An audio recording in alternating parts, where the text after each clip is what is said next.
Huwag kang mag-alala. Gagawa ako ng paraan para mawala sa landas natin ang babaeng iyan. Tama. Bibilugin natin ang ulo ng kuya mo para maniwala siyang may lalaki ang asawa niya. Siguraduhin mo lang na anak ko ang dinadala mo, ha? Dahil kung hindi, papatayin kong batang iyan. Nababaliw ka na, Juan. Napasukan na ng demonyo ang utak mo dahil mas pinaniniwalaan mo ang kapatid mo kaysa sa akin. Pagbabayaran niyo ang ginawa niyo sa amin ng anak ko. Mga wala kayong awa. Makakaganti rin tayo, apo. Pagsisisihan nila ang ginawa nila sa iyo at sa anak mo. Ipapatikim ko sa kanila ang sakit na iyong naranasan. Taong 2021. Bohol. Bata pa lamang si Maria nang maulila siya sa mga magulang. Ngunit mapalad siya dahil may mapagmahal na lola na si Rosa. Hindi man siya nakapagtapos ng kolehiyo, nakapag-asawa naman siya ng isang pulis na mas matanda sa kanya ng 5 taon na si Juan. Mapalad ang tingin ng lahat kay Maria, ngunit hindi nila alam ang masalimuot niyang buhay sa bagong tahanan. Mahal, alis na ako ha. Mag-ingat ka sa trabaho. Naman, mahal. Basta pagkatapos mong alagaan ang baby, magpahinga ka rin. Ang hindi alam ni Maria, masamang nakatingin sa kanila ang bayaw na si Pedro na walang trabaho at ang asawa nitong si Ana. Wala kasi itong anak kaya wala silang magawa kundi bantayan sila. Ano ba, nakahiram ka ba ng pera sa kuya mo? Hindi eh. Simula nang mag-asawa siya kay Maria, bihira na magbigay si kuya. Ano ba kasing pinakain ng Maria na iyan sa kuya mo at bigla na lang naging madamot? Ewan ko, lahat na nasa kanya na. Pati panggastos dito sa bahay. Kaya hon, humanap ka ng paraan para mapaalis siya dito. Huwag kang mag-alala. Gagawa ako ng paraan para mawala ang babaeng iyan. Pangako yan. Kapag hindi mo nagawa, ako na lang ang aalis. Huwag. Gagawin ko lahat. Aasahan ko yan. Pero kailangan ko ng pera ngayon. Susubukan kong humingi kay Maria. Kapag hindi nagbigay, malilintikan siya. Nang makasiguro si Pedro na wala ang kuya, nilapitan niya si Maria. Pahiram naman ng pera. Naku, kailangan kong ipaalam sa kuya mo. Bakit? Ikaw na ang may hawak ng pera. Kailangan ko pa ring sabihin sa kanya. Pareho lang kayo madamot. Hindi alam ni Pedro na nasa sala ang ama na si Carlos. Pedro, ano na naman yan? Ayusin mo yung pananalita mo. Respetuhin mo si Maria, asawa siya ng kuya mo. Opo, pasensya na. Agad umalis si Pedro. Maria, pasensya na sa bunso ko. Mabait naman yan. Ayos lang po. Kapag natulog ang anak ni Maria na si Nino, tumutulong siya sa gawaing bahay.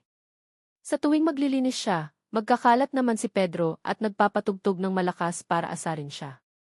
Pedro, hinaan mo yung sounds. Natutulog si Nino. Sa halip na hinaan, nilakasan pa. Kaya si Maria na ang nagpahina. Ano ba? Bakit nakikialam ka? Nananadya ka ba? Kung may galit ka, huwag idamay ang bata. Kung makapagsalita ka, parang bahay mo to sampag ka lang dito. Asawa ako ng kuya mo at siya ang bumubuhay sa atin. Anong karapatan mong manumbat? Simula nang dumating ka, nahawa si kuya sa kadamutan mo. Sinusunod ko ang bili ng kuya mo. Nag-iipon kami. Sana maintindihan mo. Madamot ka lang. Kung naiingayan ka, lumayas ka. Napatigil si Maria. Sa buong buhay niya, ngayon lang siya pinagtabuyan. Juan, mahal. Bakit? May problema ba? Maaari bang bumukod na tayo? Bakit? Wala naman. Hindi tayo basta makakabukod. Ako lang ang inaasahan dito. Lalo na si Papa. Nasasayangan ako sa bahay na to, mapupunta rin to sa amin ni Pedro. Kapag bumukod, magdodoble ang gastos. Nauunawaan ko. Basta kung may problema, sabihin mo. Tumango si Maria. Ayaw niyang bigyan ng isipin ang asawa. Akala niya hanggang doon lang ang problema. Isang araw, umalis siya. Patagong hinalungkat ni Pedro ang kwarto nila. Sa pag-uwi, magulo ang kwarto at nawala ang ipon na higit 100,000. Naabutan siya ni Juan na umiiyak. Ano nangyari? Yung inipon nawawala. Ano? Saan mo nilagay? Sa lagayan. Umalis kami ni Ninyo kanina. Pag-uwi, magulo na.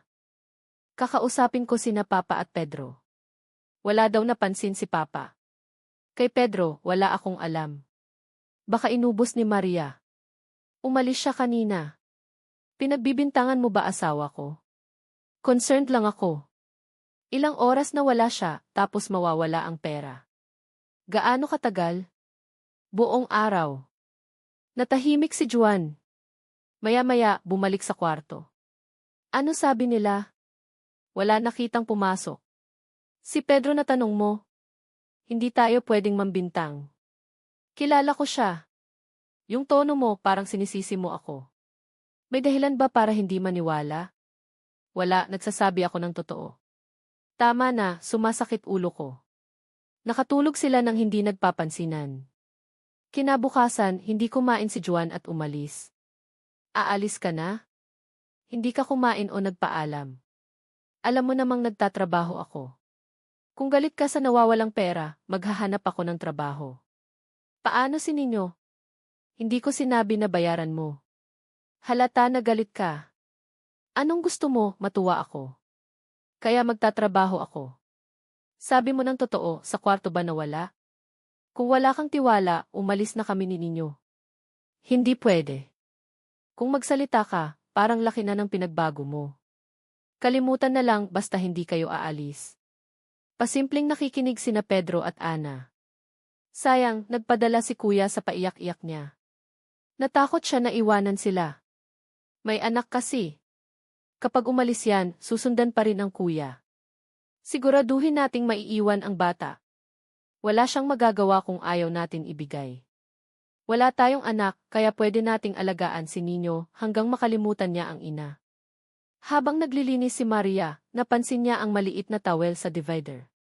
Sino may-ari nito? Akin yan. Kahapon ko hinahanap. Kung ganon, ikaw pumasok sa kwarto namin. Huwag mo akong pagbintangan. Paano napunta yan sa kwarto? Malay ko, baka ibinigay mo sa lalaki mo. Naku, namili lang ako. Wala akong mali. Narinig ni Carlos ang pagtatalo. Ano na naman? Pinagbibintangan akong pumasok. Totoo ba, Maria? Nakita ko ang towel niya sa kwarto. Malay ko kung kinuha mo para pagbintangan ako. Kung wala kang kasalanan, magpaliwanag ka. At ikaw, Maria, isipin mong mabuti. Pumasok si Maria sa kwarto. Sinundan siya ni Pedro. Ano ginagawa mo dito? Lumabas ka. Biglang sinakal niya si Maria at itinulak sa kama. Akala mo kung sino ka? Pati si Papa sinusulsulan mo. Pakiusap, lumabas ka. Kung sumigaw ka, papatayin ko kayo ng anak mo. Lumayas ka dito dahil nahawa na si Kuya sa kadamutan mo. Kaya mo ba ninakaw ang ipon? Hindi lang yan. Oras na pagdamutan mo pa kami. Walang hiya ka. Isusumbong kita sa kuya mo. Subukan mo kung maniniwala siya. Kinagabihan, nagsumbong si Maria. Nagalit si Juan at sinugod si Pedro. Ikaw pala kumuha ng pera at sumugod kay Maria. Isang suntok ang dumapo. Kuya, wala akong ginawa. Ako nga ang dapat magalit, sinugod niya kami ni Ana. Totoo yan, kuya. Kahit itanong mo kay Papa. Narinig ni Carlos. Ano pinag-aawayan niyo? Pinagbibintangan na naman ako ni Maria. Nakita ko siyang sumugod sa kanila, pero hindi ko nakita si Pedro pumasok sa kwarto niyo. Bakit ba pinag-iinitan ako ng asawa mo? Wala kaming ginagawang masama. Mabuti pa pag-usapan niyo ng maayos. Ayoko ng away. Mabuti pa umalis na kami ni Ana. Walang aalis dito. Kabilin-bili ng mama na manatili tayong buo. Mapupunta rin to sa inyo dalawa. Para kasing ayaw sa akin ni Maria. Kaya mas mabuti umalis kami. Juan, tawagin mo si Maria para magkausap tayo at magkabati kayo. Lumabas si Maria pero nanindigan siya. Nalilito si Juan kung sino paniniwalaan. Juan, bakit ayaw mo akong paniwalaan? Asawa mo ako. Bunsong kapatid ko si Pedro. Kami lang magkakampi simula pagkabata. Hindi ko makapaniwala na kaya niyang gawin yon. Paano ako? Hindi ko magagawang traidorin ka. Matulog na tayo. Ayaw ko ng pag-usapan ulit. Hanggat hindi mo ako pinaniniwalaan, hindi ako mapapanatag. Ano gusto mo? Patayin ko o palayasin ang kapatid ko? Maniwala ka naman sa akin. Wala nang narinig si Maria. Nakatulog siyang umiiyak. Paggising, wala na si Juan. Uy, gising na pala ang Reyna. Halika, kumain ka. Nagluluto kami ng masarap. Hindi kumikibo si Maria. Hinahanap mo ba si kuya? Maaga umalis, binigyan kami ng pera para sa gastusin. Ang bongga ng ulam natin. Nung ikaw bumibili, puro isda at gulay. Ba't tahimik? Nagtataka ka bakit hindi na sayo ang budget? Pabaya ka raw, saan-saan dinadala ang pera. Ninakaw mo. Sino maniniwala sayo? Lumayas ka na, tapos na ang pagrerena mo. Puno ka ng inggit dahil hindi ka magkaanak at mukha kang pera. Huwag mong pagsalitaan ng ganyan ang asawa ko. Hinawakan ni Pedro ang braso niya at itinulak sa mesa. Hindi lang yan ang mapapala mo kapag hindi ka umalis. Kung ako sayo, lumayas ka na. Umalis si Maria kasama si Nino. Umuwi muna sa lola para magpalipas ng loob.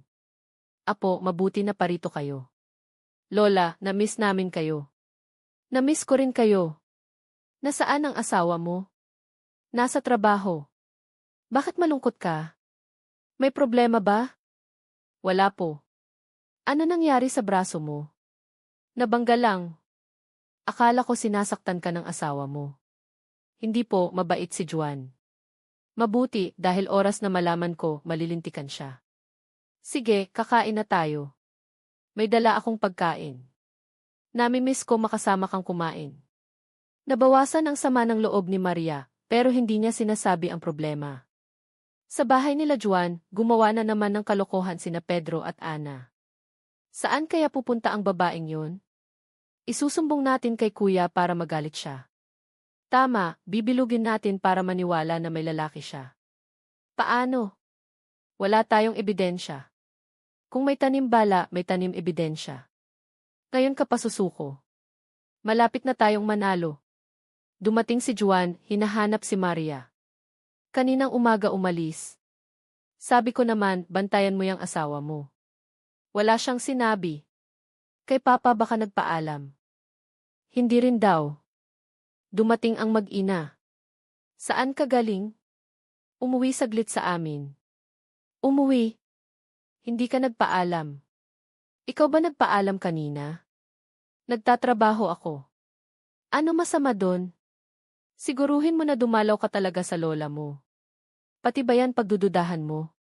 Oras na malaman kong totoo ang hinala, malilintikan ka. May sumusulsol ba?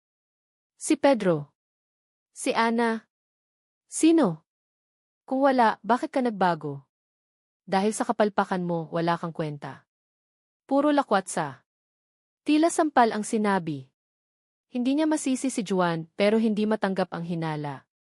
Halos araw-araw walang gana si Juan sa kanya. Nagdesisyon siyang mag-apply ng trabaho. Nakipagkita sa kaibigang si Miguel, manager ng restaurant, humingi ng tulong. Sinundan siya ni Pedro, kinuna ng picture, sinend kay Juan. Saan ka galing? Naghanap ng trabaho. Tutal parang tau-tauhan lang ako dito. Naghanap ng trabaho o nakikipagkita sa kabit? Ano pinagsasasabi mo?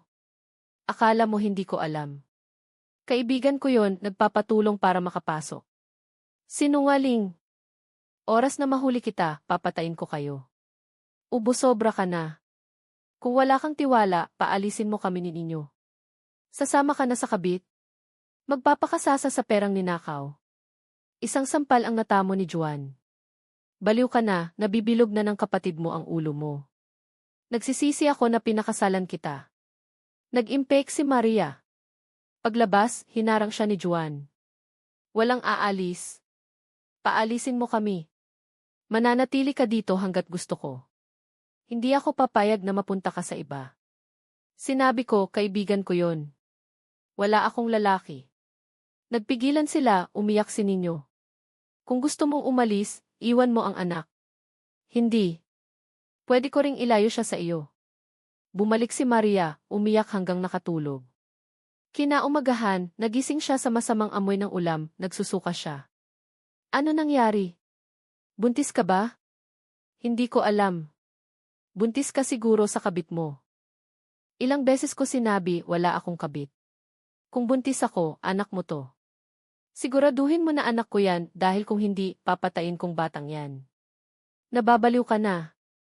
Mas pinaniniwalaan mo ang kapatid mo. Mas kilala ko siya kaysa sayo, hindi siya magsisinungaling.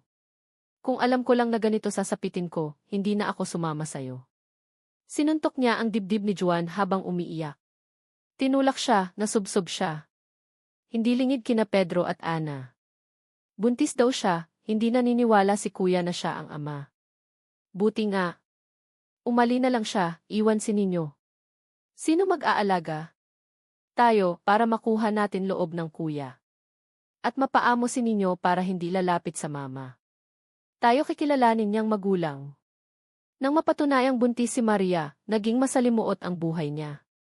Hindi siya tinatrato ng maayos. Isang araw, iniwan niya si Ninyo kay Juan para magpa-check up. Nakita niya ulit si Miguel. Nagtatanong ito bakit hindi tumuloy sa apply. Napaiyak si Maria habang nagkukwento. Napayakap siya sa kaibigan. Sinundan pala siya ni Juan, galit na sumugod. Walang hiya ka, nahuli kita. Tama ang sinabi ni na Pedro at Ana. Mali ka, kaibigan ko si Miguel. Po, sir. Nagkamali kayo. May magkaibigan bang naglalandian? Umuwi ka, nakakahiya. Kinalagkad si Maria pauwi. Sumunod si Miguel para awatin. Huwag mo saktan siya. Huwag makialam, papatayin ko kayo. Binunot ang baril na paatras si Miguel. Pagdating sa bahay, kinakalagkad pa rin. Walang hiya ka, landi mo. Yun ba ama ng dinadala mo?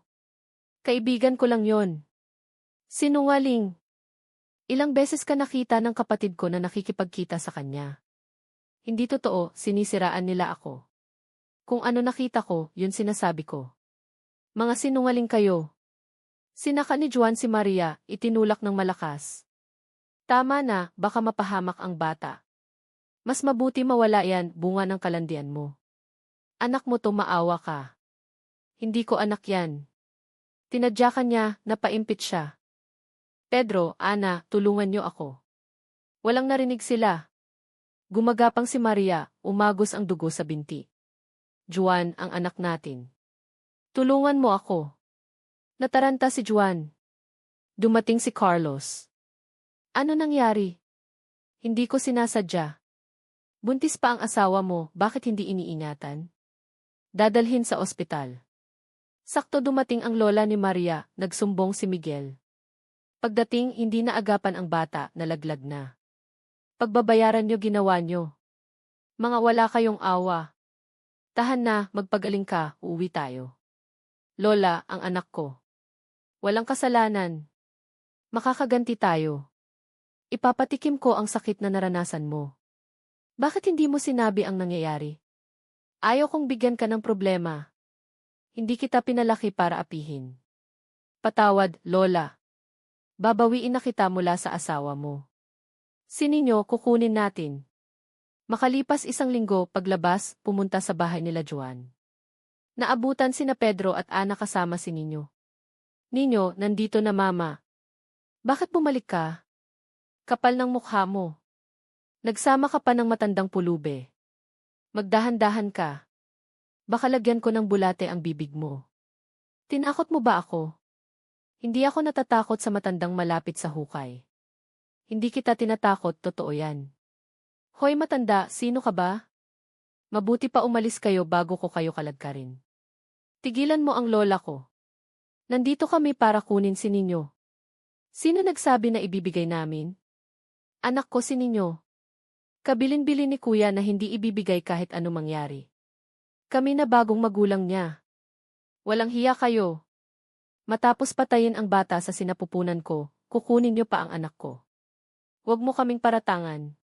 Kasalanan mo nakunan ka, hindi ka nag-ingat. Kayo dahilan. Ibigay niyo ang anak ko. Kinuha ni Maria ang bata mula kay Ana. Tumulong si Rosa. Hinarang sila ni Pedro, itinulak, natumba ang matanda. Magbabayad kayo. Sinabi umalis kayo. Sinaklolohan ni Maria ang lola. Itinakbo ni Ana ang bata sa kwarto. Lumabas si Carlos. Tulungan niyo kami ibigay ang anak ko. Pasensya, hindi kita matutulungan. Paano kung mabuti kayo? Tulungan niyo kami. Hindi ko gusto ilayo mo ang apo ko. Umali na kayo. Muling itinulak ni Pedro hanggang makalabas. Napaluhod si Maria umiiyak. Anak ko, ibigay niyo. Tama na, ako gagawa ng paraan para makuha ang apo ko. Hindi ako aalis hanggat hindi ko nakukuha. Makinig ka, hindi madadala ng luha ang mga demonyo. Umuwi na tayo. Hinila ni Rosa ang apo. Hanggang makauwi, walang tigil ang iyak ni Maria. Isulat mo ang buong pangalan ni na Pedro at Ana. Para may ulat sa pulis. At kay Juan. Alam niyong pulis siya, baka baliktarin tayo. Sige lang, isulat mo. Sinulat ni Maria. Matulog ka na, makukuha natin ang anak mo. Paano? Magtiwala ka. Nang makita ni Rosa na nagpahinga si Maria, kumuha siya ng bulete sa putikan. Pumasok sa kwarto, nagsindi ng itim na kandila. Inilabas ang buhok ni na Ana at Pedro na nakuha niya palihim. Itinali sa bulet kasama ang pangalan. Umusal ng hindi maunawa ang salita. Biglang dumami ang bulet. Sa bahay nila Juan, nagtaka si na Ana at Pedro sa bulet sa higaan. Bakit may bulet? Sino nagdala? Ang dami sa buhok ko. Ako rin. Tumakbo si Ana parang baliw. Narinig ni Carlos, nagulat sa nakita. Pumasok sila sa banyo, nadala sa agos ang bulete. Pagkatapos, nakahinga sila. Ano nangyayari? May bulate sa higaan namin. Ewan ko. Sininyo na saan? Nandun sa kwarto, natutulog. Hinayaan niyong mag-isa. Pabaya kayo. Sa bahay ni Rosa, hindi pa tapos ang ritual. Tumawag ng maraming bulate para atakihin ang katawan ni na Ana at Pedro. Bigla na milipit sa sakit ang dalawa. Ang sakit ng tiyan ko. Ako rin. Ano kinain niyo? Wala naman. Hindi ko na kaya. Tatawagan ko ang kuya niyo. Hindi ko kayo maaalagaan. Paano si ninyo? Tinawagan ni Carlos si Juan. Dali-dali umuwi siya. Ano nangyari? Sabay sumakit ang tiyan namin. Dalhin mo kami sa ospital. Isinugod sila pero wala pa ring findings. Lumipas ang linggo, lumabas sila kahit pabugso ang sakit. Sa bahay ni Rosa, Lola, gusto ko makita ang anak ko. Sasamahan kita, subukan nating kunin. Maaga pumunta sila. Hinarangan sila. Ibigay ang anak ko. Hinding-hindi. Magtiis ka, malandi ka. Hindi ko na kailangang magpaliwanag. Bilog na ang ulo mo. Gusto ko makuha ang anak ko. Hinding-hindi kahit korte pa. Maawa ka, gusto kong makita. Umalis kayo bago masaktan. Kulang pa sa leksyon ang mga yan. Huwag ibaba sarili mo sa demonyo. Umuwi na tayo. Hindi umuwi si Maria, dumulog sa CSDV para ipaglaban ang karapatan. Pero binaliktad siya, wala raw sapat na kakayahan. Lola, hindi ko na makukuha ang anak ko. Huwag mawala ng pag-asa. Mababawi natin. Paano? Biyernes ng gabi, nagsagawa ng malakas na ritual si Rosa. Namilipit sa sakit sina Pedro, Ana, at dinamay si Juan. Isinugod sa ihsi, wala pa ring dahilan. May lumapit na matanda kay Carlos. Hindi ordinaryong sakit yan. Paulit-ulit hanggat hindi na aalis ang barang. Barang? May barang pa ba? Marami pang may itim na kapangyarihan. Hindi ako naniniwala. Sinasabi ko lang nakikita ko. Ano gagawin? May kilala akong manggagamot, si Tatang Eddie. Nalilito si Carlos. Dalhin niyo kami doon sa albularyo. Wala mawawala kung susubukan. Sige, subukan natin. Tumungo sila. Binigyan ng langis na may orasyon, pinainom ng 3 kutsara.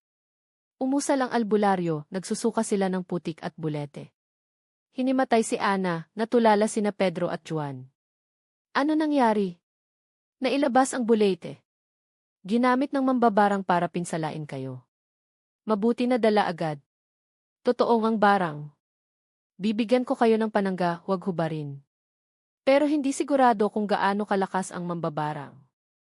Bumalik kayo kapag may naramdaman. Depende kung titigilan niya kayo. Humingi ng tawad sa naagrabyado. Yan pinakamabisang paraan. Never kong gagawa yan lalo kay Maria.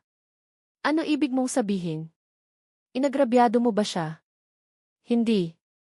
Wala tayong kasalanan. Sana maayos niyo bago humantong sa kamatayan. Kung meron mamamatay, sila yon. Hindi ako papayag. Umuwi sila. Malaki tulong ng panangga, hindi na sumasakit. Tama ba hinala na lola ni Maria ang mambabarang? Malilintikan siya. Ano laban mo? Kay Maria meron. Mapapatay ko yon. Tinawagan ni Ana si Maria, papuntahin sa tinitirhan nila. Isosoli raw si Nino. Nadala si Maria sa pangulila.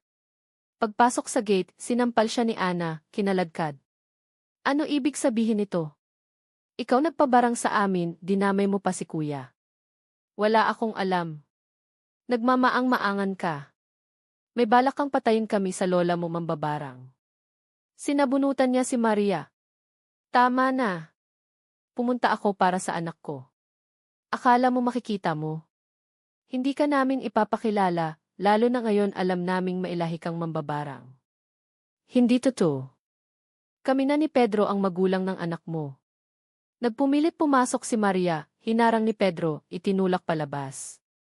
Umalis ka na. Salamat sa pagbisita. Mga demonyo kayo. Umuwing luhaan si Maria. Nagulat si Rosa sa itsura niya. Ano nangyari? Sinaktan ako ni Ana. Bakit pumunta ka? Sabi niya pwede makuha si Ninyo pero niloko ako. Gumanti dahil binarang niyo raw. Kung binarang man, nararapat yon. Itim ang budhi nila. Totoo ba kayo gumawa nun? Wala akong alam. Nagsinungaling si Rosa. Ayaw niyang ikahiya siya ni Maria kung malaman na mailahi silang mambabarang. Pagsapit ng gabi, nagsagawa ulit ng ritual. Nalaman na may kumontra sa barang. Hindi na siya nagtataka bakit salbahe pa rin si Ana. Akala niyo makakatakas kayo. Pagbabayaran niyo. Ang hindi alam ni Rosa, binabantayan siya ni Maria. Sumilip siya, napatunayan na mambabarang ang lola. Lola, kayo nga. Huwag magalit. Ginagawa ko para may paghiganti ka. Hindi ako nagagalit. Naiintindihan ko. Gustong-gusto ko ring makaganti. Salamat at naunawaan mo. Tulungan mo ako, kailangan makuha ang anak ko. Ginagawa ko na. Nakalapit sila sa albularyo, binigyan ng panangga. Susubukan kong kontrahin. Gawin mo, gustong-gusto kong makasama si Ninyo. Itinuloy ni Rosa ang ritual sa libretong itim. Natanggal ang bisa ng panangga. Nagawa ko. Mahina ang kanila. Humanda sila. Umusal siya, binalik ang barang. Gumamit ng insekto, hindi lang bulit kundi ipis at bakukang. Hindi ko sila patutulugin. Kikitlin ko ang kasamaan nila. Kayo na inaasahan ko. Pahirapan mo sila hanggang gumapang sa sakit. Nabulabog ang bahay nila Juan. Ang sakit na naman. Parang may nagtatakbuhan sa loob. Ako rin. Binarang na naman tayo. Kasalanan mo to, Ana. Akala ko hindi na tayo tatablan sa panangga. Ano ginagawa nyo? Dalhin mo ulit kami sa albularyo. Halos gumapang si Juan papalabas. Diyos ko, pati ikaw. Tulungan mo ako. Dalhin nyo kami sa albularyo. Parang mamamatay na ako. Gabing-gabi, napilitang magmaneho si Carlos. Dahan-dahan hanggang makarating. Tatang Eddie, tulungan nyo kami. Ano ipaglilingkod ko ng gabi? Inatake na naman ang sakit nila. Hali kayo. Gamutin nyo sila. Nawala ng bisa ang panangga, binabarang pa rin. Napakalakas ng barang. Hindi na ito dati. Tulungan mo kami. Hindi ko kaya kontrahin, maaaring pati ako mapatay. Paano kami? Inumin muna itong langis para maagapan. Bakit lumalaki tiyan ko? Ako rin. Kasalukuyan pa siyang nagsasagawa. Hihintayin ko matapos. Gumawa ng ritual si Tatang Eddie pero nabigo. Hindi ko kaya. Maghanap kayo ng mas magaling sa Sikajor. Ano gagawin natin? Hahanapin ko si Maria at lola niya. Malilintikan sila. Ang karahasan magbubunga rin ng karahasan. Idaan sa usapan. Wala kang kwenta, mahina ka. Tumahimik ka, Ana. Walang galang ka. Hindi magtataka ako kung bakit ka binarang. Sama ng ugali mo. Siguro magkasabwat kayo. Tama na. Wala kang galang. Umuwi sila, pabugso pa rin ang sakit, langis ang panlunas. Ilang linggo, nangayayat sila, hindi na makatrabaho si Juan. Paano na tayo? Gumawa ka ng paraan. Naiinis na ako. Kasalanan mo, ambisyosa ka. Pwede ba, ginusto mo rin? Oras na malaman ni Kuya pinaggagawa natin kay Maria, mapapatay tayo. Tumahimik ka, walang nakakaalam kundi tayo. Tama ba narinig ko? Pinagkaisahan niyo si Maria? Nandyan ka pala. Hindi kita pinalaki ng ganyan. Huwag mong sabihin kay Kuya. Humingi kayo ng tawad kay Maria. Ayusin niyo habang buhay pa kayo. Ayoko. Dalhin mo na lang kami sa Sikajor. Malaki gagastusin. May natira pang pera. Gamitin natin. Saan galing? Wala kayong trabaho. Basta, huwag magtanong. Kayo ba kumuha sa pera ng Kuya? Hindi, ipon namin. Sinungaling. Sana naisip mo yan bago humantong sa ganito. Sorry, hindi na maulit. Huwag sabihin kay Kuya. Nainip sina Maria at Rosa. Hindi pa rin ibinabalik si Ninyo. Huwag mag-alala, tingnan ko bukas kung kaya pa nilang alagaan. Pahihirapan ko sila. Araw ng Martes, nagsindi ulit ng kandila si Rosa. Natutuwa siya dahil nanatili ang insekto. Bubuhay ko ang natutulog na insekto. Walang silbi ang langis. Naiinip na ako. Miss ko na si Ninyo. Malapit na. Umusal siya. Nagsiliparan ang ipis at bakukang. Ano nangyari? Sila tutulong para maibalik si Ninyo. Nang matapos, naglaho ang insekto. Humayo kayo, pahirapan niyo sila. Halos mabaliw sina Pedro at Ana sa sakit. Si Juan nagtitimpi. Umiinom ng langis, humuhupa lang kaunti. Hindi tayo tinitigilan. Humanda sila, papatayin ko sila. Huwag, makakapahamak ka.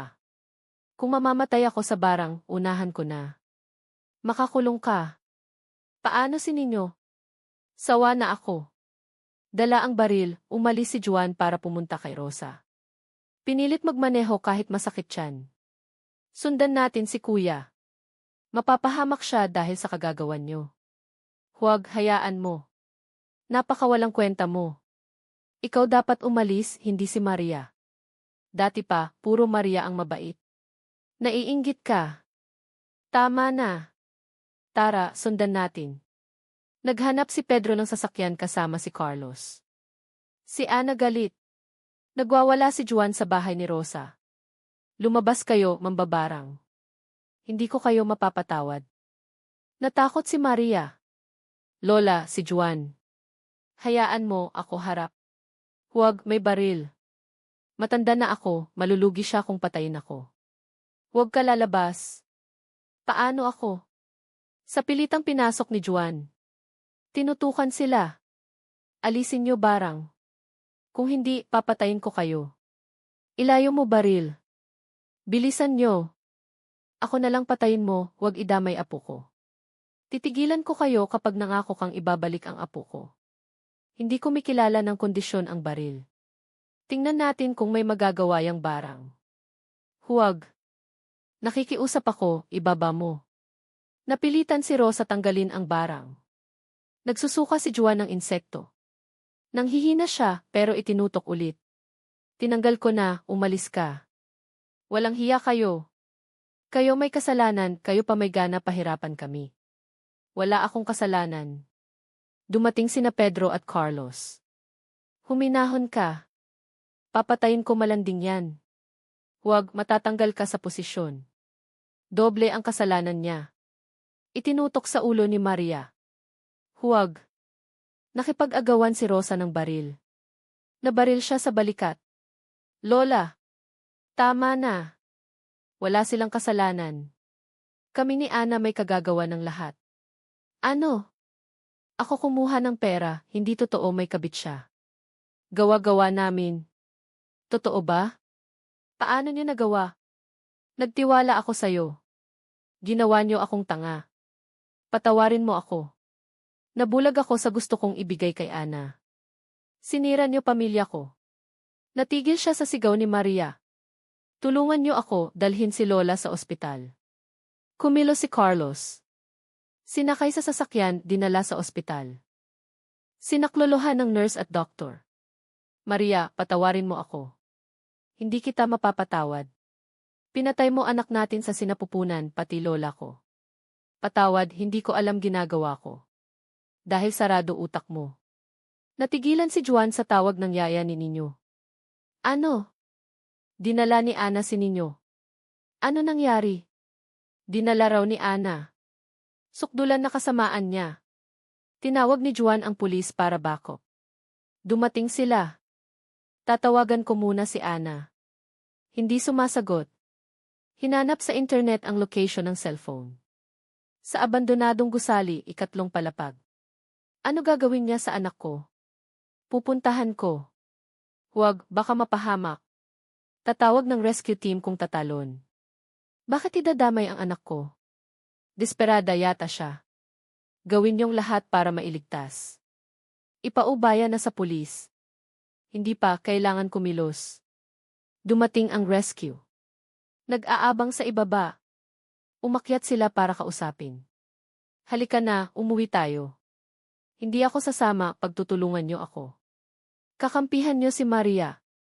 Huwag idamay anak ko. Walang kasalanan. Siya na lang kakampi ko, isasama ko siya. Ibalik mo siya. Anak ko to, huwag babawiin. Hindi nakabubuti pakikipag-usap mo. Matindi galit niya sa'yo. Mas maigi kung malapit sa kanya. Ako asawa niya. Dahan-dahan lumapit si Pedro. Hintayin mo ako, sasamahan kita. Sasama ka sa amin ng anak. Para buo pamilya. Bilisan mo. Aalis na tayo. Tara na. Sasama ko kayo para maging buo. Parating na. Teka lang. Bilisan mo, baka makita ka ng pulis. Huwag kang gagalaw. Akin na ang anak natin. Ibinigay ni Ana. Pagkatapos, humawak mahigpit. Tara na. Mahuhulog tayo. Dito tayo dadaan, may pulis doon. Kung ayaw mo, kami na lang ninyo. Akin na anak ko. Nag-agawan sila. Nakita ni na Maria at Juan, kinuha nila ang umiiyak na bata. Nang makita ni Ana ang pulis, galit na hinawakan si Pedro at isinama sa pagtalon. Anak ko. Akala nila bumagsak pero sa net ng rescue. Bumaba sila, nakaligtas ang dalawa. Nagwawala si Ana. Itinali siya, isinakay sa ambulansya, dinala sa mental hospital. Anak, salamat ligtas ka. Handa akong ibis buhay ko para makabawi. Salamat hindi mo pinabayaan anak namin. Kuya, Maria, sana mapatawad niyo ako. Nabulag ako sa pagmamahal kay Ana. Kahit malaki kasalanan mo, nagpapasalamat ako dahil iniligtas mo anak ko. Pero hindi ko pa maibigay buong kapatawaran. Nawalan ako ng isang anak, nag-aagaw buhay ang lola. Naiintindihan ko. Sana dumating panahon na mapatawad niyo ako. Mabilis nakalabas si Rosa. Mabuti hindi malubha. Umuwi sila kasama Maria at Ninyo. Sinusuportahan ni Juan ang mag-ina, lumalabas silang tatlo para magbonding. Sa paglipas ng taon, kasabay ng paghilom ng sugat sa puso ni Maria, napatawad niya si Juan. Nagsama silang muli at bumuo ng bagong kwento.